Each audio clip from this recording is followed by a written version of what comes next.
नमस्कार। राष्ट्र, राष्ट्रियता, सभ्यता र संस्कारको संगम बागमती टेलिभिजनको समाचारमा स्वागत छ। म भावना लिम्बू। प्रारम्भमा मुख्य समाचार। नेपालमा संसदीय निर्वाचन प्रणाली असफल भएको कानुनविदहरूको भनाई। तीनै तहको निर्वाचन एकै चरणमा गरिनु लोकतन्त्र विरुद्ध षड्यन्त्र भएको आरोप। खुला सीमाना व्यवस्थित नहुँदा मध्य प्रदेशका अधिकांश जिल्लामा संक्रमण तीव्र गतिमा फैलिँदै, संक्रमण बढ्नुमा राजनीतिक दलहरू बढी जिम्मेवार। पछिल्लो 24 घण्टामा कोरोना संक्रमणबाट एकै दिन 16 जनाको मृत्यु, 10,000 बढी संक्रमित थपिए।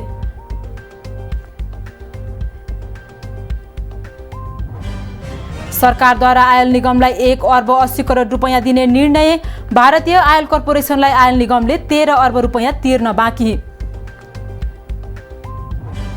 र आहारा गोल्ड कप फुटबल प्रतियोगिताको सेमिफाइनलमा एपीएफ प्रवेश। सङ्कटा र मछिन्द्र बीचको विजेतासँग एपीएफले सेमिफाइनल खेल खेल्ने।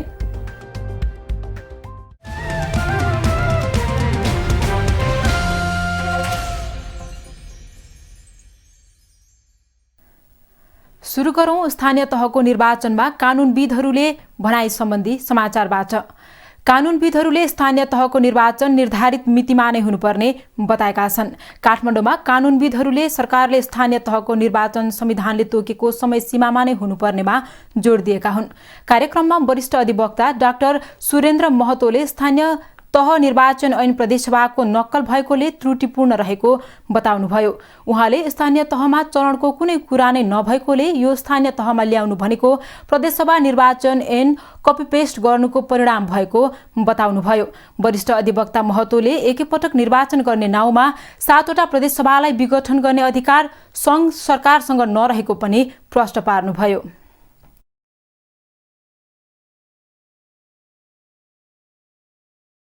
हरेक 7वटा प्रदेशसभा स्वायत्त छन्। हरेक प्रदेशसभाको आफ्नो कार्यकाल 5 वर्ष ग्यारेन्टी छ। त्यो 5 वर्षलाई सङ्घीय सरकारले निर्वाचन आयोगले घटाउन सक्छ, विघटन गर्न सक्छ। एकैचोटि निर्वाचन गर्ने नाममा 7वटा प्रदेशसभालाई विघटन गर्ने अधिकार सङ्घ सरकारसँग छैन।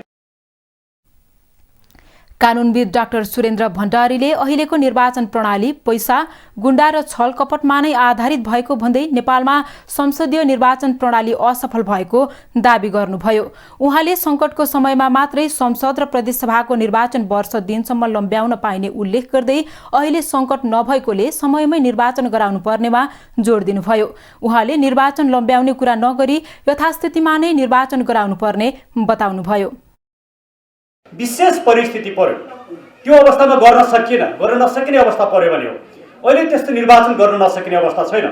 कोभिडको कारण देखाइन्छ भने दुनियाँमा, इन्डिया लगायत दुनियाँका सबै देशहरूमा इलेक्सन कोभिडमा भइराखेको छ। त्यसैले यसलाई त्यो 6 महिनाको अवधिलाई टेकेर इलेक्सन लम्ब्याउन पाइँदैन। इलेक्सन टाइममा हुनुपर्दछ, त्यो नै डेमोक्रेसीको भ्यालु हो। वरिष्ठ अधिवक्ता दिनेश त्रिपाठीले 3 तहको निर्वाचन एउटै चरणमा गर्नु व्यवस्थापकीय दृष्टिकोणबाट पनि सम्भव नभएको भन्दै एउटै मितिमा निर्वाचन गर्न नमिल्ने बताउनुभयो। उहाँले एकै चरणमा 3 तहकै निर्वाचन गरिनुपर्छ भन्नु कपटपूर्ण र लोकतन्त्र विरुद्धको षड्यन्त्र भएको आरोप लगाउनुभयो। अहिले एउटै मितिमा गर्नुपर्छ भन्ने कुरा त्यो संवैधानिक रूपमा पनि सम्भव छैन र त्यो व्यवहारिक रूपमा पनि सम्भव छैन।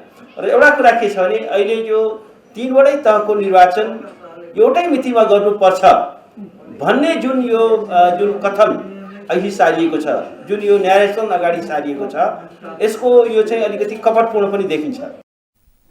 त्यस्तै नेकपा माओवादी केन्द्रका नेता डाक्टर खिमलाल देवकोटाले स्थानीय तहको चुनाव समयमा नै गर्ने बताउनुभयो।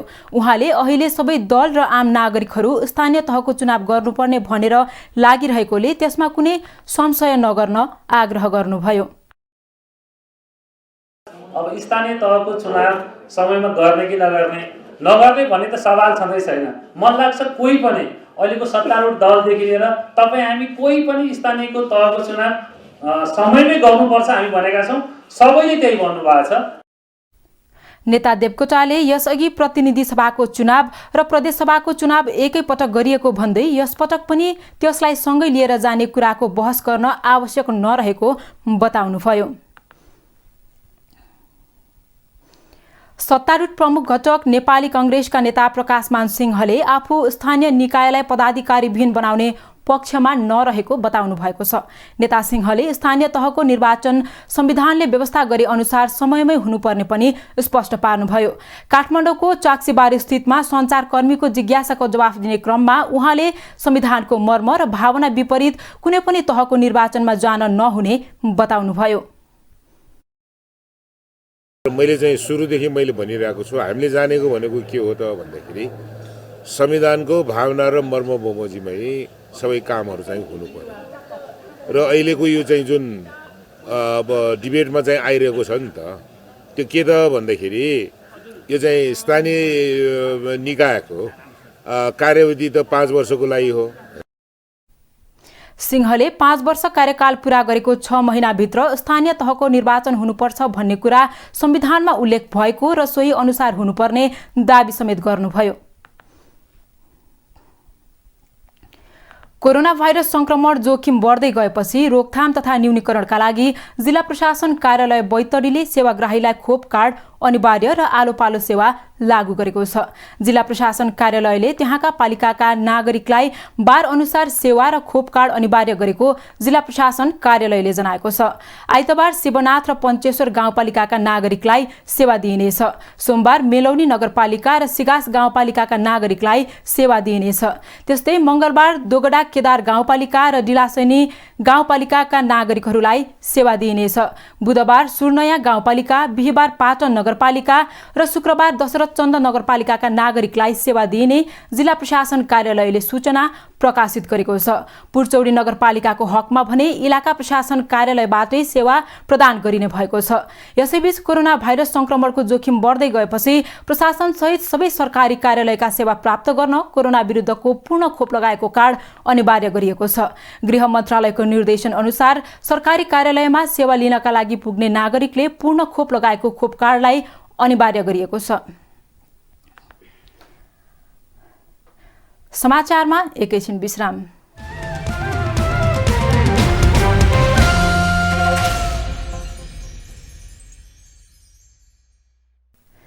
हामी समाचारको निरन्तरतामा छौं। अब बाँकी समाचार। काठमाडौँ उपत्यकामा चल्ने सवारी साधनमा जोर बिजोर प्रणाली लागू भएको छ। जोर गते जोर र बिजोर गते बिजोर नम्बर प्लेटका गाडी चल्नेछन्। काठमाडौँ, ललितपुर र भक्तपुर जिल्ला प्रशासन कार्यालयले विज्ञप्ति निकालेर औषधि एवं स्वास्थ्य सामग्री बोकेका गाडी, एम्बुलेन्स, दमकल, सबवाहन, ग्यास र पेट्रोलियम पदार्थ बोकेको सवारी साधनको हकमा भने जोर बिजोर प्रणाली लागू हुने छैन। त्यस्तै खाद्यान्न, दुग्धजन्य पदार्थ, फलफूल, तरकारी, पानी, अण्डा, माछा मासु, पशुपन्छी, दाना एवं कृषि तथा पशुजन्य सामग्री बोक्ने गाडी सञ्चालन गर्न पाइनेछ। यसैगरी निर्माण सामग्री बोक्ने गाडीमा चालक र सहचालक मात्र हुनुपर्नेछ। परिचय पत्रको आधारमा बैंक, बीमा, वित्तीय संस्था, वायु सेवा कम्पनी, डाक तथा कुरियर सेवा, दूरसञ्चार सेवा प्रदायक निकायका कर्मचारीले प्रयोग गर्ने गाडी सञ्चालन गर्न पाइने विज्ञप्तिमा उल्लेख छ। सूचना तथा प्रसारण विभागबाट जारी प्रेस पास तथा पत्रकार परिचय पत्र रहेका सञ्चारकर्मीले प्रयोग गरेका गाडी, सरकारी र कूटनीतिक नियोगका गाडी पनि सञ्चालन गर्न पाइनेछ। तर यातायात व्यवसायीले सार्वजनिक गाडीमा जोर बिजोर प्रणाली कोरोना संक्रमण रोकथामका लागि व्यावहारिक नहुने तर्क गरेका छन्। नेपाल र भारतबीचको खुला सिमाना व्यवस्थित नहुँदा अहिले मध्य प्रदेशका अधिकांश जिल्लामा कोरोना संक्रमण डडेलो जस्तै फैलिएको छ। भारतमा कोरोनाको नयाँ तथा पुरानै भेरिएन्ट नियन्त्रण बाहिर गएपछि कामका लागि भारत गएका नेपाली मात्र नेपाल फर्किएका छैनन्। सीमावर्ती भारतीय नागरिक समेत धमाधम भागेर नेपाल आउन थालेका छन्।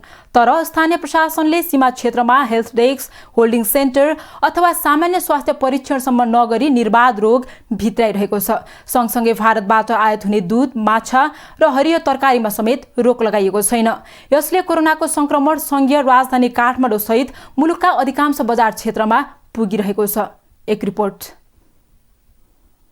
भारतबाट माछा, दूध र हरियो तरकारी बोकेर आउने व्यक्ति तथा सवारी साधनका कारण कोरोनाको जोखिम बढेको नागरिकको गुनासो स्थानीय प्रशासनले सम्बोधन नगर्दा तराईका अधिकांश जिल्ला कोरोनाको हटस्पट बनेका छन्।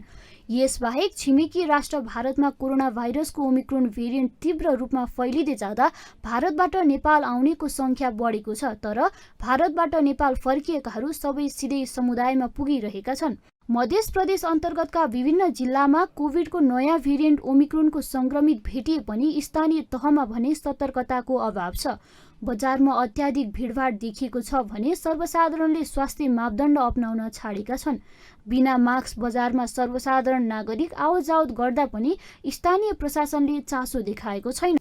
पर्याप्त परीक्षण नगरी मध्य प्रदेश स्वास्थ्य निर्देशनालयले अहिले पनि पुरै मध्य प्रदेशमा 14 जनामा मात्र कोभिडको नयाँ भेरिएन्ट ओमिक्रोन देखिएको दावी गरिरहेको छ। स्वास्थ्य निर्देशनालयले मध्य प्रदेशका निर्देशक विजय झाका अनुसार यो बीचमा जम्मा 527 जनाको स्वास्थ्य परीक्षण गर्दा 14 जनामा ओमिक्रोन भेरिएन्ट पुष्टि भएको हो। मुलुकको आधा जनसङ्ख्या रहेको मध्य प्रदेशका विभिन्न जिल्लामा मुस्किलले 50%ले खोप लगाएका छन्। अहिलेसम्म चाहिँ हाम्रो टार्गेट पपुलेसन 48,75,767 जनालाई चाहिँ खोप लगाउने हो 12 वर्षभन्दा माथिको। त्यसमध्ये हामीले 50%लाई चाहिँ खोप लगाइसकेको अवस्था छ। सरकारी आँकडा मान्ने हो भने मध्य प्रदेशमा हालसम्म 50%ले कोरोना विरुद्धको पूर्ण दोस्रो मात्रा खोप लगाएका छन्। पछिल्लो 2 साताको अवधिमा मात्रै प्रदेशका जिल्लामा कोभिड विरुद्धको खोप लगाउने दर करिब 12%ले बढेको छ। बढ्दै गएको कोभिड संक्रमणको ग्राफ, खोप सम्बन्धी निरन्तरको प्रचार प्रसार र स्थानीय जनप्रतिनिधि तथा स्वास्थ्य कर्मीको सक्रियताका कारण पछिल्लो समय खोप लगाउने दर त बढेको छ, तर अधिकांश स्थानमा खोपमा नागरिकको सहज पहुँच छैन। गत पुस 25 सम्म दोस्रो मात्र खोप लगाउने 18 वर्षमाथि उमेर समूहको संख्या 38% मात्र रहेकोमा पछिल्लो 2 साताको अवधिमा त्यो संख्या बढेर करिब 50% पुगेको हो, जसमा पूर्ण खोप लगाउनेको संख्या सर्लाहीमा 63.3, धनुषामा 52.6, बाह्रमा 53.6, पर्सामा 51.1, सप्तरीमा 47.7, सिराहामा 46.8, रौतहटमा 39.6 र महोत्तरीमा 36.6% पुगेको छ। तर उच्च जोखिमका बीच पनि बजार, सरकारी कार्यालयमा अहिले पनि मास्क नै नलगाउने सर्वसाधारणको भिड उस्तै छ। अब हामी पहिला परीक्षणको दायरालाई अलिक फराकिलो पार्छौँ। हामीसँग टेस्ट किट यथेष्ट मात्रामा छ। त्यो परीक्षणको दायरा फराकिलो पार्दै सङ्क्रमणको जोखिम उच्च भएको ठाउँमा आवश्यकता अनुसार रणनीति लिएर नियन्त्रण गर्ने कोसिसमा रहन्छौँ हामी। बजारमा भिडभाड यसै गरी बढ्दा लगातारको शीतलहर, मौसम परिवर्तन हुने समय र स्वास्थ्य मापदण्डमा कडाई नगरिँदा तराईका लाखौं नागरिक उच्च जोखिममा परिरहेका छन्। यो जोखिम बढ्नुमा राजनीतिक दलहरू बढी जिम्मेवार छन्, जसले कोभिड नियन्त्रणका लागि न स्वास्थ्य मापदण्ड पालना गरिरहेका छन् न पालनाका निम्ति प्रहरी प्रशासनलाई नै सहायता गरेका छन्। यसको परिणाम निकै दुःखद निस्कन सक्छ। नेकपा माओवादी केन्द्रका नेता वर्षमान पुन उपचार सकेर सोमबार स्वदेश फर्कदै हुनुहुन्छ। चीनमा लामो समयपछि उपचारपछि नेता पुन नेपाल फर्कन लागेको सामाजिक सञ्जाल मार्फत जानकारी गराउनु भएको हो। नेता पुनले बैंकक र चीनको लामो उपचारपछि माघ 10 गते पूर्ण स्वास्थ्य लाभ गरेर नेपाल फर्कन लागेको फेसबुकमा लेख्नु भएको छ। जन्डिसको समस्या बढेपछि असोज 13 गते उपचारको लागि थाइल्यान्डमा पुग्नुभएका पुन मङ्सिर 20 गते थप उपचारका लागि चीन जानु भएको थियो।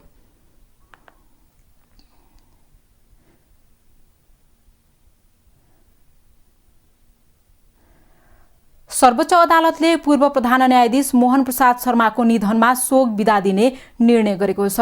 सर्वोच्चको आकस्मिक पूर्ण बैठकले शर्माको निधनमा आइतबार देशभरका अदालतमा शोक बिदा दिने निर्णय गरेको हो। शर्माको असामयिक निधनमा शोक मनाउन माघ 9 गते नेपालभरका सर्वोच्च अदालत, उच्च अदालत, जिल्ला अदालत, विशेष अदालत एवं अन्य अदालत र न्यायाधिकरणका शोक बिदाको रूपमा बन्द रहने निर्णय गरिएको छ। 2016 सालमा सरकारी सेवामा प्रवेश गरेका शर्मा 30 चैत 2054 देखि 30 मङ्सिर 2056 सम्म प्रधान न्यायाधीश हुनुहुन्थ्यो। सर्वोच्चले आफ्नो विज्ञप्तिमा शर्माले आफ्नो कार्यकालमा स्वतन्त्र न्यायपालिकाको मूल्य मान्यता स्थापित गर्न र न्याय तथा कानुन क्षेत्रको विकासको लागि अतुलनीय योगदान पुर्याएको उल्लेख गरेको छ। समाचारमा एकैछिन विश्राम।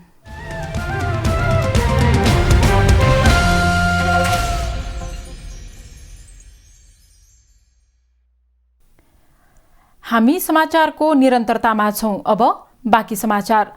नेपालमा एकै दिन कोरोना संक्रमणले 16 जनाको मृत्यु भएको छ। स्वास्थ्य तथा जनसङ्ख्या मन्त्रालयले सार्वजनिक गरेको विवरण अनुसार यो तेस्रो लहर सुरु भएपछिकै सर्वाधिक मृत्युदर हो। गएको 24 घण्टामा 10,000 बढीमा कोरोना संक्रमण पुष्टि भएको छ। मन्त्रालयले 20,187 जनाको परीक्षण गर्दा 10,254 जनामा संक्रमण पुष्टि भएको जनाएको छ। यो अवधिमा 708 जना संक्रमण मुक्त भएका छन्। हाल सक्रिय संक्रमितको संख्या 72,862 पुगेको छ। अब आर्थिक समाचार।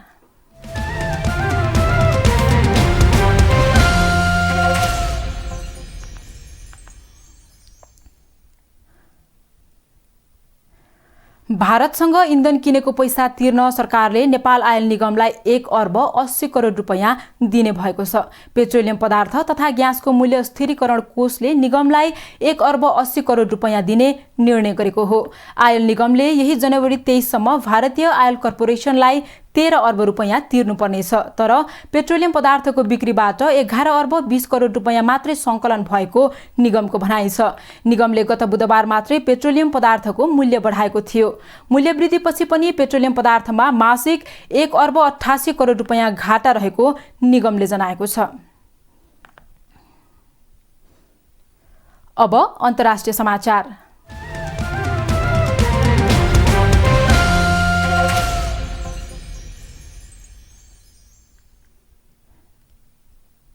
यमनको एक कारागारमा साउदी नेतृत्वको गठबन्धन सेनाले गरेको हवाई आक्रमणमा 138 जना घाइते भएका छन्। 70 जना मानिसको मृत्यु भएको हुथी विद्रोहीहरूले बताएका छन्।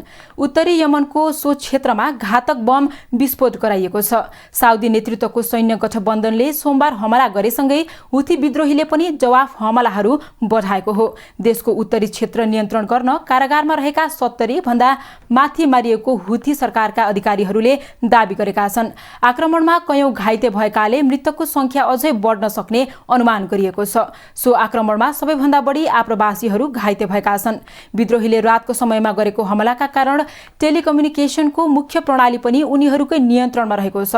सो आक्रमणसँगै इन्टरनेटमा पनि समस्या आएको त्यहाँको अधिकारीहरूले जनाएका छन्। कारागारमा भएको आक्रमणको विभिन्न मानव अधिकारवादी सङ्घ संस्थाहरूले निन्दा गरेका छन्।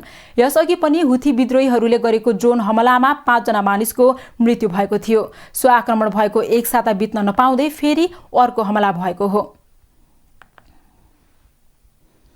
विश्वभर पछिल्लो 24 घण्टामा 36,31,934 जना कोरोना संक्रमित थपिएका छन्। विश्वभर कुल संक्रमितको संख्या 34 करोड 67 लाख नागेको छ। पछिल्लो केही दिनदेखि अमेरिका र युरोपमा संक्रमण बढेसँगै दैनिक संक्रमितको संख्या समेत उच्च हुन थालेको हो। पछिल्लो 24 घण्टामा अमेरिकामा 7,78,000 भन्दा बढी, फ्रान्समा 4,08,000, इटलीमा 1,69,000, बेलायतमा 95,000 संक्रमित थपिएका छन्। सो अवधिमा 16 लाख भन्दा बढी संक्रमण मुक्त भएका छन् भने 9,025 जनाको मृत्यु भएको छ। पछिल्लो 24 घण्टामा भारतमा 3,35,000 भन्दा बढी संक्रमित थपिँदा 489 जनाको मृत्यु भएको छ। अब खेलकुद समाचार।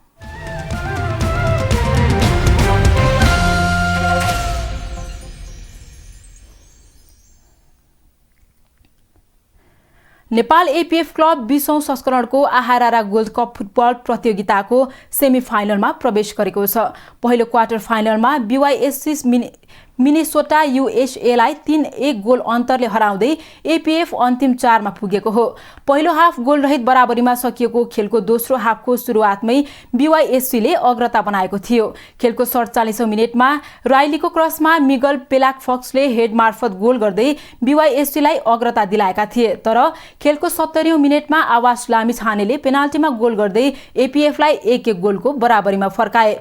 अर्मानलाई BYSCको हेक्टरले पेनाल्टी एरियामा लडाएपछि एपीएफले पेनाल्टीको अवसर पायो, जसमा अवकाशले सहजै गोल गरे। खेलको 84औं मिनेटमा परिवर्तित खेलाडी रविले गोल गर्दै एपीएफलाई 2-1 को अग्रता दिलाए। त्यसपछि खेलको इन्जुरी समयमा रविले व्यक्तिगत दोस्रो गोल गर्दै एपीएफलाई 3-1 को जित दिलाए। अब एपीएफले सेमिफाइनलमा सङ्कटा क्लब र मच्छिन्द्र क्लब बीचको विजेतासँग खेल्नेछ।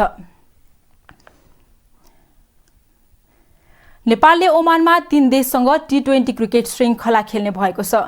आइसिसी पुरुष T20 विश्वकपको ग्लोबल छनौटमा खेल अघि नेपालले ओमान, UAE र आयरल्यान्डसँग T20 श्रृङ्खला खेल्न लागेको नेपाल क्रिकेट सङ्घ क्यानले जनाएको छ। यो श्रृङ्खलालाई आइसिसीले भने मान्यता दिएको छैन। नेपालले फेब्रुअरी 11 तारिखमा ओमानसँग, 12 तारिखमा UAE सँग र 14 तारिखमा आयरल्यान्डसँग खेल्नेछ। विश्वकप छनौटका खेल फेब्रुअरी 17 तारिखदेखि हुँदैछ। नेपाल रहेको समूह 1 को ग्रुप 2 मा ओमान, क्यानाडा र फिलिपिन्स रहेका छन्। नेपालले पहिलो खेल फेब्रुअरी 18 तारिखमा ओमानसँग खेल्नेछ। अब मौसम सम्बन्धी जानकारी।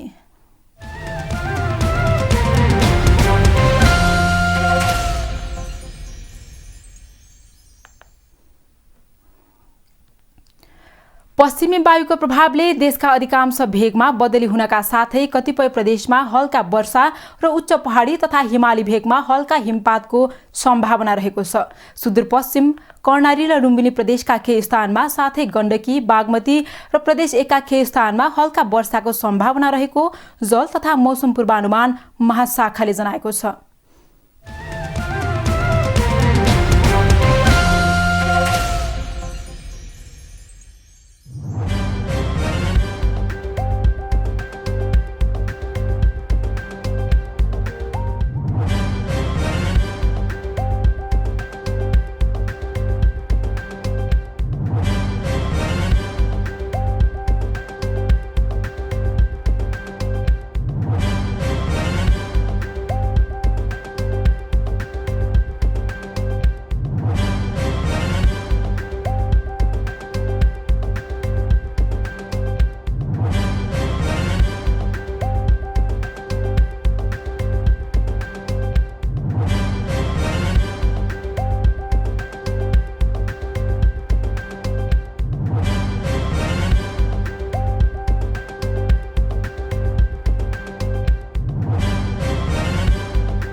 समाचारको अन्त्यमा पुनः मुख्य समाचार।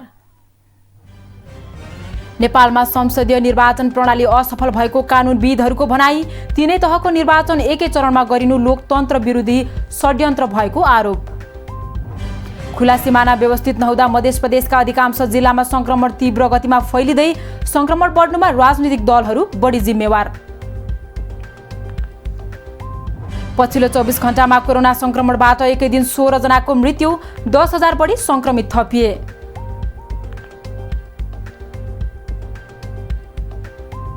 सरकारद्वारा आयल निगमलाई 1 अर्ब 80 करोड रुपैयाँ दिने निर्णय। भारतीय आयल कर्पोरेसनलाई आयल निगमले 13 अर्ब रुपैयाँ तिर्न बाँकी। र आहारा गोल्ड कप फुटबल प्रतियोगिताको सेमिफाइनलमा एपीएफ प्रवेश। सङ्कटा र मछिन्द्र बीचको विजेतासँग एपीएफले सेमिफाइनल खेल खेल्ने।